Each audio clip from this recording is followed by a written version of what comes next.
আমি কৈছো আৰু ইয়াত কোনোবা বাংলাদেশ আৰু পাকিস্তানৰ এজেণ্টে আহি পেলাই হিমন্ত বিশ্ব শৰ্মা ডাঙৰীয়াৰ চাৰ্টিফিকেট দিবলৈ আমি ইয়াত প্ৰয়োজন বোধ কৰা নাই কাৰণ হিমন্ত বিশ্ব শৰ্মা ডাঙৰীয়া অসমত যি কাম কৰিছে সম্পূৰ্ণ অসমীয়াৰ হৈ কাম কৰিছে আৰু অসমীয়াৰ ভৱিষ্যতৰ সুৰক্ষাৰ স্বাৰ্থত কাম কৰিছে গতিকে অসমীয়া আৰু অসমৰ যদি কোনোবাই বাংলাদেশ আৰু পাকিস্তানৰ এজেণ্ট আহি পেলাই যদি হিমন্ত বিশ্ব শৰ্মা নিচিনা হিমন্ত বিশ্ব শৰ্মা ডাঙৰীয়া মুখ্যমন্ত্ৰী পিছত এজন অসমীয়া হিচাপে আমি তেওঁৰ প্ৰতিটো কামত আমি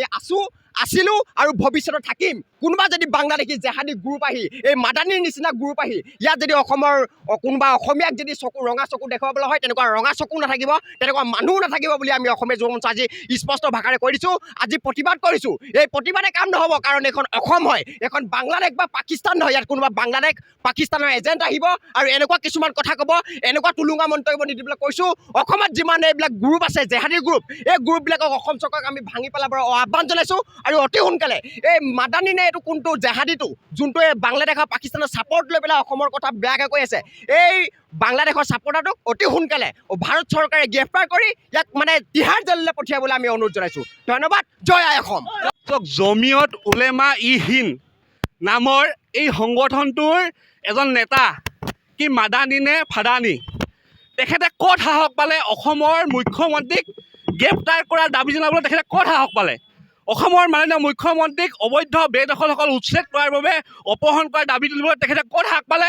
আমাৰ অসমীয়া যুৱ মঞ্চৰ এটা স্পষ্ট দাবী যে জমিয়ত উলেমা ই হিন্দ যিটো অসম বিৰোধী সংগঠনটো এইটো অসমৰ পৰা প্ৰথম কথা এইটো বেন কৰিব লাগিব অসমৰ পৰা এই সংগঠনটো বেন কৰিব লাগিব আজি অসমৰ মাননীয় মুখ্যমন্ত্ৰী মহোদয়ে আপোনাৰ অবৈধ মিয়াসকলক অবৈধ বেদখলকাৰীসকলক উচ্ছেদ কৰি আছে তাৰ প্ৰতিবাদ জনাই পিনি জমিয়ত উলেমা হিন্দৰ এইটো মাদানী নে ফাদানীয়ে আমাৰ মাননীয় মুখ্যমন্ত্ৰীক গ্ৰেপ্তাৰৰ দাবী জনাইছে আমাৰ মাননীয় মুখ্যমন্ত্ৰীক তেওঁ অপহৰণ কৰাৰ দাবী জনাইছে তাক আমি তীব্ৰ গৰিহণা জনাইছোঁ আজি